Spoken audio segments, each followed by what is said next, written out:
नमस्कार। मैं नीरज कुमार जलेसर पाठशाला में आपका हार्दिक स्वागत करता हूँ।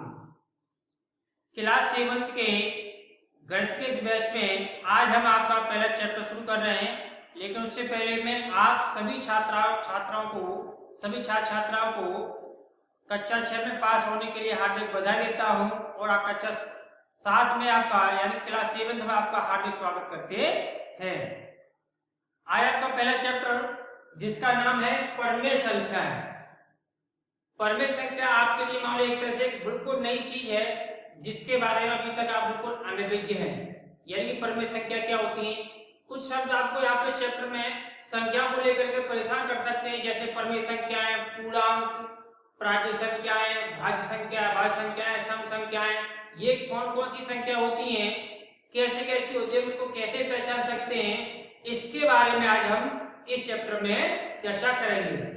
जो छात्र इस चैनल को पहली बार देख रहे हैं उनसे मैं अनुरोध करूंगा, अभी तक आपने अगर चैनल को सब्सक्राइब ना किया हो तो पहले चैनल को आप सब्सक्राइब कर लीजिए और साथ ही साथ बेल आइकन को भी दबा दीजिएगा, जिससे कि आपको आने वाली क्लासों की सारी जानकारी यानी कि नोटिफिकेशन सबसे पहले मिलता रहे, जिससे आपको ढूंढना यानी पता नहीं करना पड़ेगा हमारी अगली क्लास में कब मिल रही है।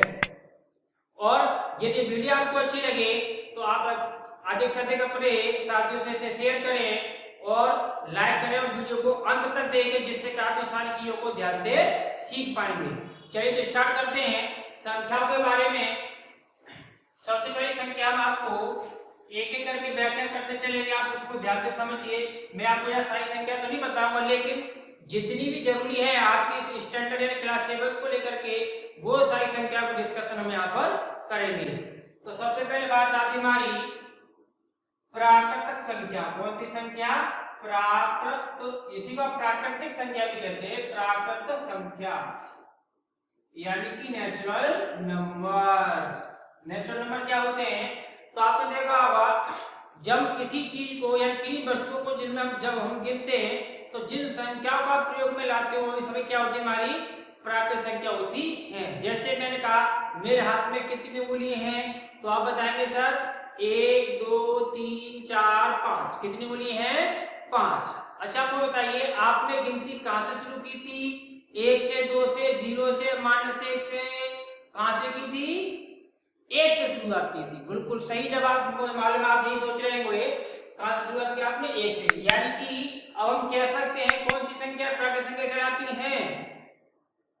वस्तुओं को गिनने में प्रयोग आने वाली संख्या को हम क्या कहते हैं? प्राकृतिक संख्या कहते हैं। चलिए हम इसी को नाम लिख लेते हैं, नोट कर लेते हैं कि वस्तुओं को गिनने में प्रयोग आने वाली संख्याओं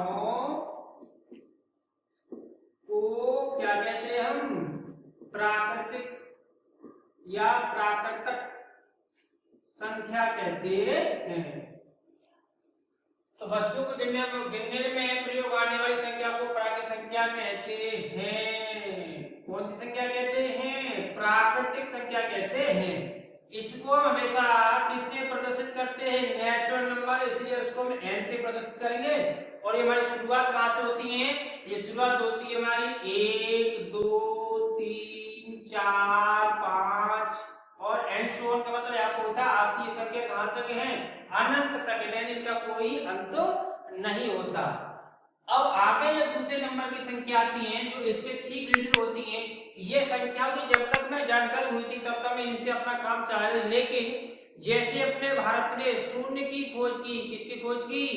0 की खोज की, तो ये तो 0 के समूह में शामिल कर देते हैं तो फिर ये प्राकृतिक संख्या नहीं रहती। तो कौन सी संख्या बन जाती हमारी? ये बन जाती हमारी पूर्ण संख्या। कौन सी बन जाती है? पूर्ण संख्या। तो अब इसको हम क्या कहेंगे? अगला हेडिंग हमारी क्या रहेगी? पूर्ण संख्या।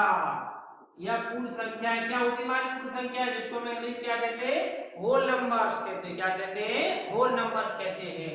तो प्राकृतिक संख्या में शून्य को बढ़ाते हैं तो आप यही से लिख देंगे प्राकृतिक संख्याओं में प्राकृतिक संख्याओं में किसको बढ़ा दें? प्राकृतिक संख्याओं में शून्य यानी कि 0 को बढ़ा देने से प्राप्त संख्याएं कौन सी संख्या होती हैं? प्राप्त संख्याएं पूर्ण संख्याएं कहलाती हैं। क्या कहलाती हैं? पूर्ण संख्याएं कहलाती हैं। तो ये होती हमारी पूर्ण संख्या है। अब पूर्ण संख्या को हम क्या कहते हैं? Whole number. तो हम W से प्रतिशत करते हैं तो W बराबर क्या होता है हमारा? तो 0 से 0 1 2 3 4 5 और 3 बिंदु लगाएंगे। कितनी बिंदु लगाएंगे बाद में आप? 1 2 3। ये 3 बिंदु क्या प्रतिशत करती है? ये संख्या भी कहां तक होती है हमारी? अनंत तक होती है। कहां तक होती है? अनंत तक। अब आगे इसके अलावा अब यहाँ से हम जैसे हमें ज्ञान हुआ, जैसे हमें दुनिया की शुरुआत चली आ रही थी, गणित में खोज होती जा रही थी, तो हम पहले जाना था कि प्राकृतिक संख्या ये होती है। इसमें अगर शून्य को बढ़ा दिया तो इस संख्या को हम क्या कहते हैं? बढ़ाने वाले को हम कहते हैं पूर्ण संख्या। लेकिन क्या हम यही संख्या को देखते हैं? इसके अलावा और भी तो संख्या होती हैं। कौन सी वाली? माइनस वाली। हाँ, ऋणात्मक संख्या इसके साथ और होती हैं। ये इनमें हम इन्हीं के ऋणात्मक भाग को मिला देंगे। प्लस का 1 है तो माइनस का 1 भी होगा, प्लस के 2 है तो माइनस का 2 भी होगा, प्लस के 3 है तो माइनस का 3 भी होगा। यानी कि जितनी ये प्लस की संख्या होती है उतनी कैसी होती है? हमारी माइनस की संख्या भी होती है। तो उन संख्याओं को अगर हम शामिल कर देते हैं इस प्रकार के समूह को हम क्या कहते हैं? फिर उन्हें हम कहते हैं क्या? पूर्णांक। क्या कहते हैं? हम पूर्णांक कहते हैं। उन्हें क्या कहेंगे हम? पूर्णांक। यानी तो अंग्रेजी इसको कहते हैं इंटीजर्स। तो इंटीजर्स कौन से होते हैं हमारे? इंटीजर्स होते हैं हमारे। तो मैं यहाँ पर सीधे इसकी पहचान लिख दे रहा हूँ हिंदी में बढ़ा करके, जिसकी वजह से आपने लिखा अनंत से। कौन से अनंत से? माइनस के अनंत से। आप अगर ये तो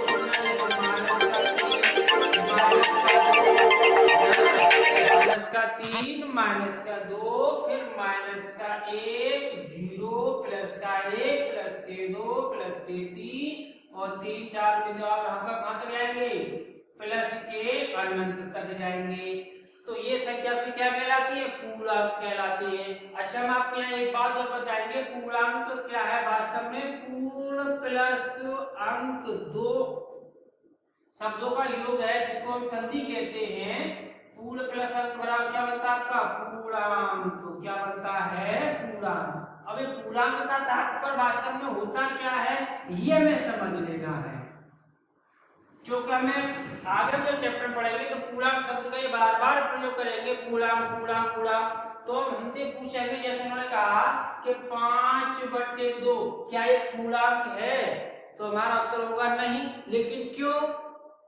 ये संख्या हमारी 5/2 पूर्णांक क्यों नहीं होगी? तो हम क्या करते हैं? इसका उत्तर निकाल के देखते हैं। यानी कि हम 2 से 5 में भाग लगाएंगे। भाग लगाने पर यदि हमें ऐसी संख्या प्राप्त हो तो पूर्णांक है। ये तो दशमलव में उत्तर आ रहा है तो हमारी कैसी होगी? वो पूर्णांक नहीं होगी। तो अब 2 से वास्तव में भाग लगाएंगे। तो चलिए लगाते हैं। तो 2 दूनी 4, आपका बच्चा 1। आपने यहाँ पर क्या लगा दिया? दशमलव। यहाँ पर बढ़ा दिया 0, क्योंकि 1 में भाग तो जाता नहीं था। तो हमने क्या किया? 1 छोटा पड़ा था, इसलिए दशमलव आ गया तो 0 बढ़ा लिया। तो ये हमारे कितने हो गए? 10। कितने हो गए? 10 बन गया। अब 2 से भाग लेंगे, 2 से अलग 2 पंजे 10। अब आपका कुछ बचा क्या? नहीं बचा। तो अब बताइए इसका उत्तर में कितना प्राप्त हुआ? तो 2.5 प्राप्त हुआ। तो क्या बताइए पूर्णांक है? नहीं है। इसमें ये 2 भाग होते हैं। इस दशमलव से पहले भाग को आप कहते हैं पूर्णांश। क्या कहते हैं? पूर्णांश। और इसमें वाले भाग को हम कहते हैं अपूर्णांश। क्या कहते हैं?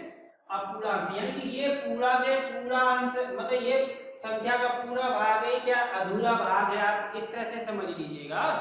तो ये इसको पहले भाग को क्या कहते हैं? दशम से पहली संख्या जितनी भी होगी, जैसे आपने ऐसे भी लिखा हो कि 312.25, तो 322 में क्या कहलाएगा? ये हमारा कहलाएगा पूर्णांश। और 25 क्या कहलाएगा? हमारा अपूर्णांश। क्या कहलाएगा? अपूर्णांक। तो ये संख्या मतलब हमारी कैसी पूरे तथा पूर्णांक से बटी हुई है, इसका मतलब हमारे पूर्णांक तो नहीं होगी। पूर्णांक तो नहीं होगी। चलिए इसके अलावा अच्छा, आप इन चीजों को नोट करिए। इसके अलावा मैं आपको यहाँ से पूर्णांक के साथ साथ यहाँ पर आपका चैप्टर का नाम है परमेय संख्या, तो यहाँ से बाद हम परमेय संख्या की बात करेंगे। तो आप क्या करेंगे, वीडियो को रोकेंगे, चीजों को अपनी कॉपी पर लिखेंगे, उसके बाद उस वीडियो को दोबारा प्ले करके आगे की चीजों को देखेंगे। तो वीडियो को रोकिए, या आप स्क्रीनशॉट लेना जानते तो स्क्रीनशॉट लीजिए। चलिए अब हम आगे देखते हैं परमेय संख्याएं क्या होती है। कौन सी संख्याएं? परमेय संख्याएं, जिनको हम अंग्रेजी में कहते हैं रेशनल नंबर। कौन सी संख्याएं? परमेय यानी कि रेशनल नंबर। तो परमेय संख्या के बारे में आज आप पहली बार पढ़ रहे होंगे या थोड़ा बहुत सुना होगा आपने पहले कभी, लेकिन पहचानना हम आज ही सीखेंगे परमेय संख्याएं क्या होती है। चलिए देखते हैं। तो जिन संख्याओं को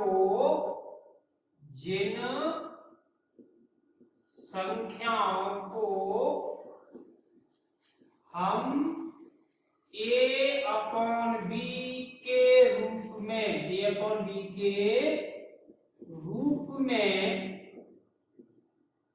लिख सकें, जहां a तथा b क्या होंगे हमारे? a तथा b पूर्णांक। अभी हमने आपको बताया था पूर्णांक क्या होते हैं। तो जिन संख्याओं को हम a/b के रूप में लिख सकें, जहां a तथा b क्या होंगे? a तथा b पूर्णांक हो, एवं एक शर्त रहेगी कि b का मान 0 नहीं हो सकता, यानी कि b is not equal to 0। b क्या नहीं हो सकता हमारा? शून्य नहीं हो। b इक्वल टू 0 ना हो तो उन्हें हम क्या कहते हैं? उन्हें ये ऐसी संख्याएं क्या कहलाती है? परमेय संख्याएं कहलाती हैं। परमेय संख्याएं कहलाती हैं। चलिए अब इसके बाद हम देखते हैं। अभी तो आप उसे परिभाषा मात्र बताइए, तो सारी बातें आपको परिभाषा में समझ में नहीं आएंगी। चलिए हम कुछ उदाहरण लेते हैं जिनसे समझेंगे परमेय संख्या है या नहीं है।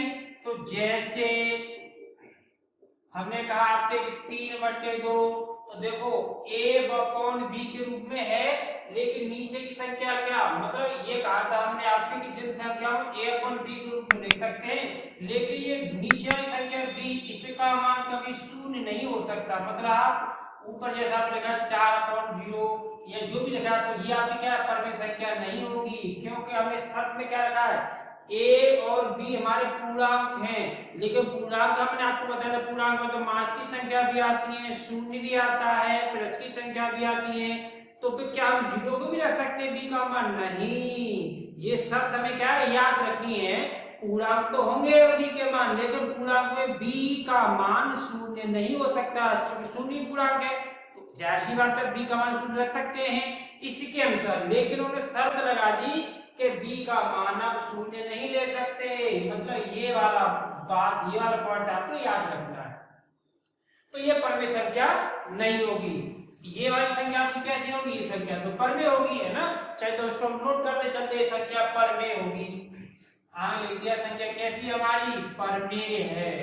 दूसरा उदाहरण हमने लिया, जैसे मैं आपसे कहा मास के 3/2, तो ये प्लस की तो परमेय क्या? ये प्लस की, ये मास की संख्या होगी, मास की 3/2 के परमेय नहीं होगी? बिल्कुल होगी।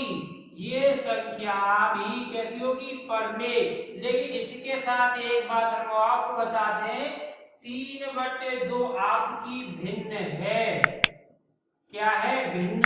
भिन्न के बारे में आप सब पढ़े होंगे, आपने पिछली क्लासों में, क्लास 4th 5th में और 6 में भी आपने पढ़ा था भिन्नों के बारे में। तो ये भिन्न है, तो बताइए क्या मास के 3/2 भी भिन्न होगी?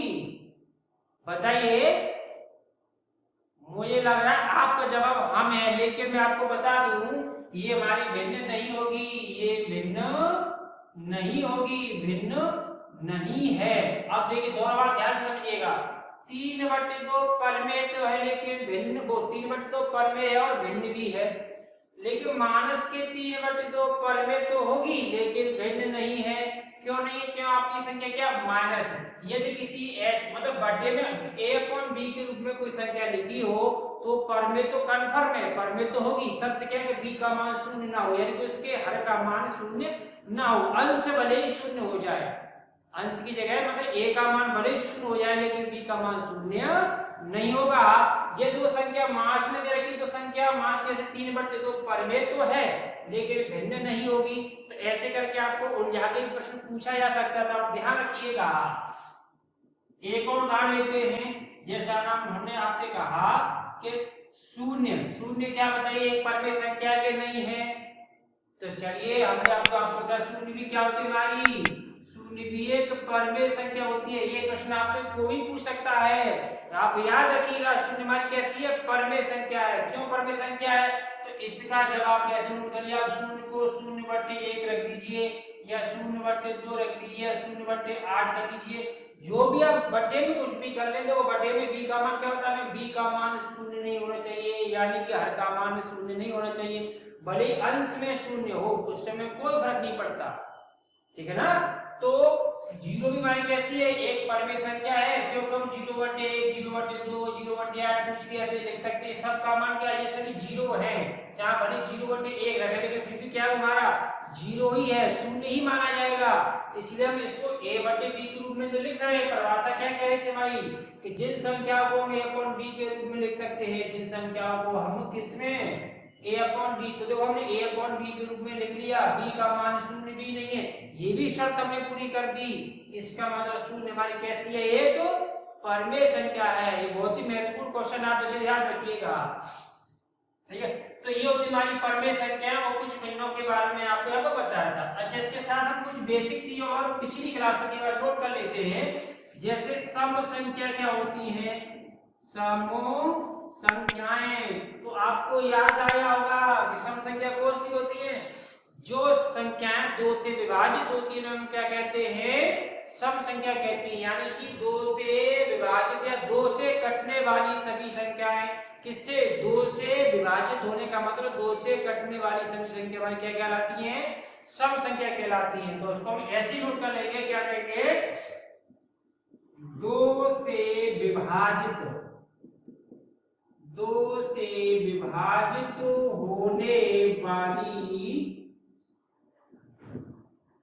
संख्याएं, 2 से विभाजित होने वाली संख्याएं या संख्याओं को क्या कहते हैं हम, सम संख्या कहते हैं। कौन सी संख्या कहते हैं, सम संख्या कहते हैं। अब आप समझ गए होंगे सम संख्याएं कौन कौन सी होंगी, तो फिर चलो इसका उदाहरण ले लेते, जैसे आपने कहा 2 4 6 8 10 12 14 16 18 20 और अनंत तक, ये सभी हमारी कहती हैं, ये सब संख्या 2 से कट जाती है, इसलिए सब संख्या हमारी कहती होगी सम संख्या होगी। और जो 2 से नहीं कटते उन्हें क्या कहेंगे हम, क्या कहेंगे उन्हें हम, विषम संख्याएं, क्या कहेंगे उन्हें हम, विषम संख्याएं। तो हमारी कौन सी संख्या होती हैं, विषम संख्याएं, जिसे आप अंग्रेजी में क्या कहते हैं, वो कहते हैं आप इवन नंबर, यानी कहते हैं आप ऑड नंबर, क्या कहते हैं, ऑड नंबर। तो यहाँ तो हमने लिखा था क्या कि 2 से विभाजित होने वाली, तुमको क्या है, 2 से विभाजित ना होने वाली संख्या है ना, तो 2 से विभाजित न होने वाली, 2 से विभाजित न होने वाली संख्याओं को क्या कहेंगे आप, संख्याओं को विषम संख्या कहते हैं। क्या कहते हैं, विषम संख्या कहते हैं। ये बात बहुत से बच्चों को पहले पता हो, लेकिन जिन्हें नहीं पता तो आप यहाँ पे इसको भी याद रखेंगे, नोट सभी लोग कर लेंगे, क्योंकि हम क्या होता है कभी कुछ चीजों को भूल जाते हैं तो हम कहाँ पर देखेंगे। अब आप रोज तो मेरे पास नहीं आएंगे ना, तो क्या करेंगे आप इसे नोट कर लेंगे, फिर नोटबुक खोल के हम फिर देख सकते हैं कि सम संख्या कौन सी होती है, विषम कौन सी होती है, भाज्य संख्या कौन सी होती है, अभाज्य कौन सी होती है कि नहीं। जैसे इसका भी उदाहरण क्या लिखेंगे, देखो 1 में 2 से भाग नहीं आता, 3 में नहीं आता, 5 में नहीं आता, 7 में नहीं आएगा, फिर किसमें 9 में, 11 में, 13 में, 15 में, 17 में और अनंत तक ये सब संख्या कैसी होती है हमारी विषम संख्या होती है। अच्छा नीचे हम अभी आपसे बात कर रहे थे कौन सी भाज्य संख्याएं, कौन सी संख्याएं, भाज्य संख्याएं। भाज्य संख्याएं कौन सी होती हैं, यहाँ कंफ्यूजन पैदा होता है। यहाँ आप क्या करते हैं कि भाज्य संख्या को सम संख्या कह देते हैं गलती से और सम संख्या को भाज्य कह देते हैं। चलो यहाँ का कुछ मिलता जुलता राग होता है, यहाँ भी हम भाग देने की बात करते हैं, यहाँ भी हम भाग देने की बात करते हैं, लेकिन शर्त दोनों की अलग अलग होती है। तो यहाँ पर क्या शर्त थी कि 2 से भाग देने की बात कही थी हमने, तो जिन संख्या में 2 से भाग चला जाता है वो सम संख्या, जिनमें नहीं आता वो विषम संख्या। लेकिन यहाँ भी हम भाग की बात करने की शर्त क्या होगी, ऐसी संख्याएं जिनमें 1 से भाग जाता है या वो संख्या खुद से विभाजित होती है, किसी तीसरी संख्या से विभाजित ना हो, उसे हम क्या कहते हैं, तीसरी संख्या से भी विभाजित हो, तीसरी संख्या से विभाजित हो, हम क्या कहते हैं, भाज्य संख्या कहते हैं। अब जैसे मैंने आपसे कहा कि दो बताइए कैसी संख्या आपकी भाज्य का भाज्य है, तो हम 2 के गुणनखंड करके देखेंगे। 2 गुणनखंड क्या होता है हमारा 1 और 2, यानी कि 2 में या तो 1 से भाग चला जाएगा या स्वयं 2 से भाग चला जाएगा, तो इसका मतलब संख्या हमारी कैसी है, अभाज्य है। इसके अलावा एक संख्या से और कटनी चाहिए थी, तभी हम उसको क्या कह सकते हैं, भाज्य संख्या कह सकते हैं। जैसे मैं आपसे कहता कि 4, तो 4 किससे कटेगा, वो 4 में 1 से भाग चला जाएगा, 4 में 2 से भाग चला जाएगा और 4 में 4 से भी चला जाएगा। तो देखो 4 1 से भी कट रही है, 4 स्वयं से भी कट रही है, लेकिन उसके अलावा एक तीसरी संख्या 2 है, इससे भी कट रही है। इसका मतलब ये 4 जो हमारी भाज्य कहलाएगी और 2 हमारी कैसी कहलाएगी, अभाज्य। याद रखिएगा 2 हमारी कैसी संख्या है, अभाज्य है। कैसी संख्या है, अभाज्य। चलो यही से हमारी बन जाएगी इसकी परिभाषा। तो हम इसको क्या कह देंगे, अब इसको हम कह सकते हैं कि ऐसी संख्याएं, कैसी संख्याएं, ऐसी संख्याएं जो एक एवं स्वयं के अलावा या अतिरिक्त है ना, जो ऐसी संख्या जो एक यानी कि 1 एवं स्वयं खुद के अलावा किसी तीसरी संख्या से भी विभाजित हो, है ना, स्वयं के अलावा किसी तीसरी यानी कि 2 से तो विभाजित होती है प्रत्येक संख्या, ये 2 यानी कि अपने आप से भाग सब में चला जाता है, और एक संख्या आती है 1 का भाग तो किसी में भी 2 सब में 1 से भाग चला जाता है, तो इसके अलावा किसी तीसरी संख्या से भी भाग जाना चाहिए। तो ऐसी संख्याएं जो एक एवं स्वयं के अलावा किसी तीसरी संख्या से कैसी हो, तीसरी संख्या से विभाजित हो, यानी कि भाग चला जाए, तीसरी संख्या से विभाजित, विभाजित का मतलब भाग चला जाए, विभाजित हो तो उसे आप क्या कहेंगे, विभाजित हो उसे हम भाज्य संख्या कहते हैं। क्या कहते हैं, भाज्य संख्या कहते हैं। अब जैसे इसका चलिए जैसे ही देख लेते हैं, हमारे पर नीचे जगह है और उम्मीद करता हूं आपको भी दिखाई दे रहा है। तो अब भाज्य में देखो हमने एक को तो बात करते नहीं, एक हमारी ना भाज्य होती है ना अभाज्य, आप इसको अलग से नोट कर लीजिए, एक ना भाज्य होती है ना अभाज्य। 2 से शुरुआत होती हमारी भाज्यवाद संख्या को छांटने की प्रक्रिया, यानी कि भाज्यवाद अगर संख्या छांटनी हो तो कहां से स्टार्ट करते हैं, 2 से। तो 2 तो हमने भी बताया कि 2 कैसी आपकी अभाज्य संख्या, तो पहली संख्या 2 अभाज्य, फिर आगे क्या 3 वो भी अभाज्य है, तो 4 जो सबसे पहली और सबसे छोटी संख्या है जो कैसी है, भाज्य है। 4 के बाद कौन होगी, 6, 6 में 2 से भी भाग जाता है, 3 से भी कट जाती है और 6 से स्वयं कटती है, 1 से कटती है, तो 4 संख्या तो कट रही है। 6 के बाद 7 आपकी किसी से कटती नहीं, 8 आपकी 2 से कट जाएगी, 4 से कट जाएगी और 8 से स्वयं से कट जाएगी, है ना। और 8 के बाद जैसे आपने लिया 10 2 से कट जाती है, 5 से भी कट जाती है, 10 से भी कट जाती है, ठीक है। और जैसे आपने लिया 12 और ऐसी तमाम संख्या कैसी हमारी भाज्य संख्या कहलाती है। चलिए तो आप इसको जल्दी से पेन डाउन करिए या वीडियो को अभी ऐसे बताया था, आप रोक करके इसे नोट कर लीजिएगा या स्क्रीनशॉट लीजिए, जिससे कि हम आगे बढ़े और आगे चीजों को देखें।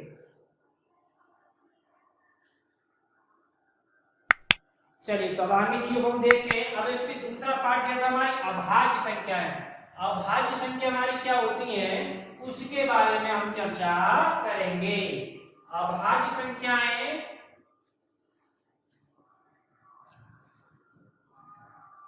अभाज्य संख्याओं में अभी हमने क्या शर्त बताई थी भाज्य की। भाज्य संख्या में जस्ट उसको हम क्या कर देंगे, हाँ थोड़ा सा मैटर बढ़ाएंगे तो इसको हम अब नाम दे रहे हैं अभाज्य संख्या। अभाज्य संख्या या अभाज्य संख्याएं। तो अभाज्य संख्या कौन सी संख्या को कह सकते हैं हम कि वे संख्याएं कैसे होती है, वे संख्याएं जो स्वयं से विभाजित होती हैं और 1 से विभाजित किसी तीसरी संख्या से विभाजित ना हो, उन्हें हम क्या कहते हैं अभाज्य संख्या कहते हैं। तो ऐसी संख्याएं जो 1 एवं एक और कहते स्वयं से यानी खुद से स्वयं से क्या हो विभाजित। अभाज्य संख्या ऐसी क्या जो 1 एवं स्वयं से विभाजित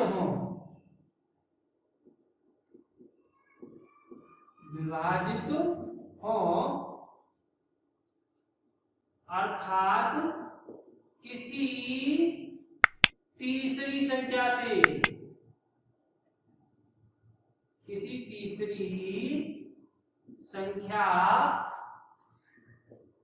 से विभाजित न हो,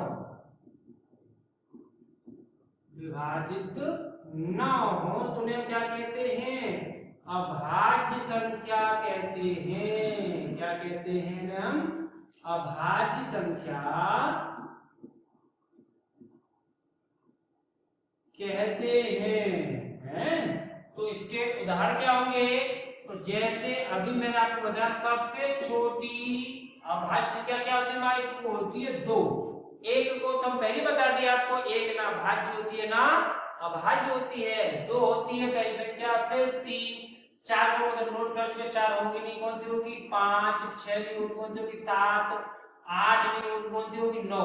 अब यहाँ 9 को लेके कंफ्यूजन पैदा होता है कि 9 तो 3 से क्या हो रही है, नहीं सॉरी 9 तो हमारी क्या होगी, 9 तो हमारी होगी संख्या कहती भाज्य संख्या। 9 के बाद 10, 11, 11 कहती है भाज्य, 12, 13 कहती हमारी भाज्य, 14, 15, 15 भाज्य होगी, 15 3 से भी कट जाती है, 5 से भी कट जाती है कि नहीं। हाँ तो ये संख्या हमारी कहती होती, ये संख्या हमारी अभाज्य होती है। तो ये था आपके आज की जानकारी। हमने आज क्या क्या सीखा, हमने सीखा प्राकृत संख्या क्या होती है, पूर्ण संख्या क्या होती है, पूर्णांक किसे कहते हैं और भिन्न किसे कहते हैं और किसको हम भिन्न नहीं कह सकते। पूर्णांक अपूर्णांक क्या होता है ये भी हमने सीखा, परमेय संख्या कौन सी होती है ये हमने सीखा, और इसके साथ हमने सीखा भाज्य और अभाज्य संख्या, सम तथा विषम संख्या है, ठीक है ना। अब इसके बाद हम अगले पार्ट में सीखेंगे आपकी पहली प्रश्नावली को लेकर चलेंगे, जहां इसी से संबंधित प्रश्नों को दिया गया है, जहां आपको इससे संबंधित प्रश्नों को हल करना होगा। तो इसके लिए आप क्या करेंगे, मैंने आपको बताया था, आप चैनल को सब्सक्राइब कर लेंगे और बेल आइकन को दबा देंगे, जिससे कि अगली क्लास का आपको नोटिफिकेशन तुरंत मिल जाएगा।